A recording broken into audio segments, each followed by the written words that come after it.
anything related to home entertainment, Sony is the best choice. I am Sarang Saraf and this is Sony Home Theater System, model number DAVTZ145.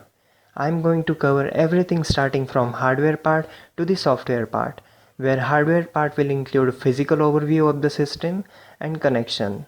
In software part, I will explain every single function of this system. Now let's start with the front panel introduction. There are few logos and buttons on the front panel. Volume up and down, function button to switch between CD, USB, DVD and FM, then stop button, play, eject CD and power on off. This is USB 2.0 port and here this is CD-ROM area. This box can be controlled wirelessly by this remote. We can change equalizer settings and surround sound settings, also switching between different modes like USB, CD or DVD and FM can be done by using this remote. Now at the back side, these are the connection ports.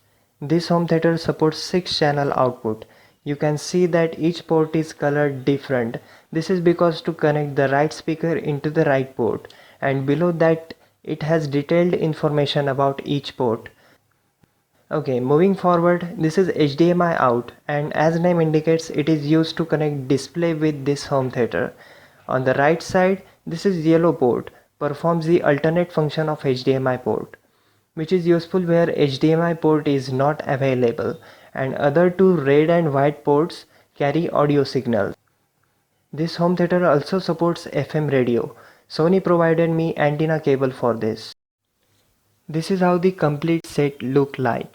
System box, 5 speakers and subwoofer. Total power output of this system is 360 watt, 60 watt from each speaker. Middle speaker branded on top and others on the front side. Each speaker comes with a hole to pass the air. Okay, now let's start making the connections. Connect all wires coming from the speakers into the ports of the system box by respecting their color coding. To confirm the connections, you can take help of the markings present here. After that, connect HDMI cable to view and configure this system on TV. Make sure you remember the HDMI port name of TV, whether it is HDMI 1 or 2. Use this 3.52 ARC cable to connect this home theater with TV, and for connection with setup box, use this cable. This is first on-screen impression of this home theater. The TV is connected with HDMI cable, therefore the picture quality is more clear. Now we are in the general setup page. In TV display we can change the aspect ratio, OSD language to change the system language, control for HDMI. Okay, let me explain it.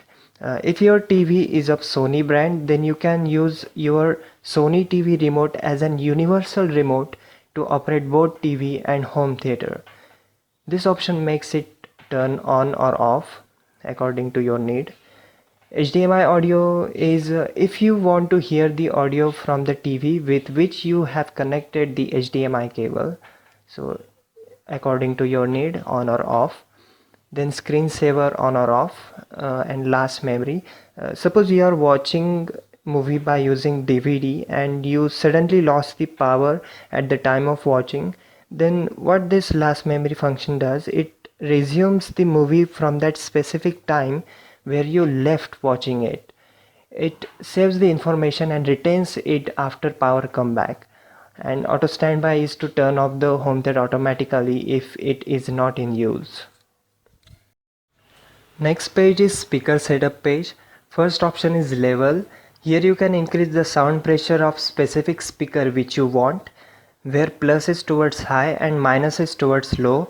Next is distance, where 3 meters is set for all speakers by default. It is the recommended distance settings by Sony. Next is to turn on or off the center speaker, and same for surround speaker. Test tone help us to check whether all speakers connected are active or not. It also help us to verify the location of speaker. I mean, right speaker should be placed on right side. Audio DRC. This is the function which amplifies the sound signal if it is low and reduces if it is too high. It usually happens in movie where human voice is low and sound effects are high. This is used to maintain the constant volume level. Next page is video setup page. Here we can change the resolution to adjust the screen as per our television resolution. Range is starting from 480p to 1080p.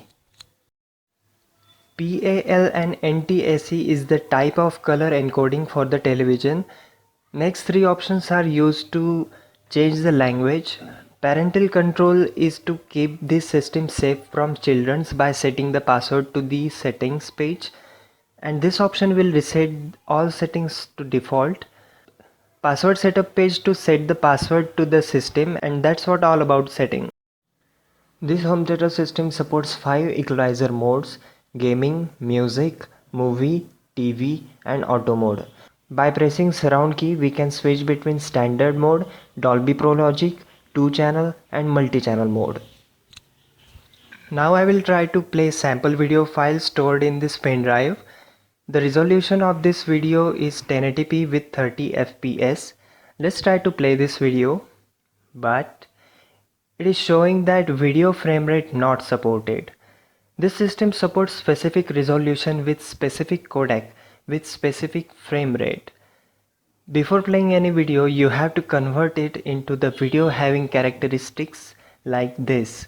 Codec type should be MPEG, resolution should be 720 by 480 pixels with 25 frames per second, 25 fps. Now I converted same video matching the requirements and it is playing successfully. There is no issue while playing MP3 music files. It supports all music files with .mp3 extension.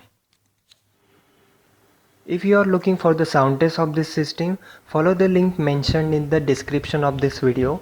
I hope that I explained everything I know about this system. If you want to know more about this system, you can comment your questions below. I am glad to answer your questions. Thank you for watching.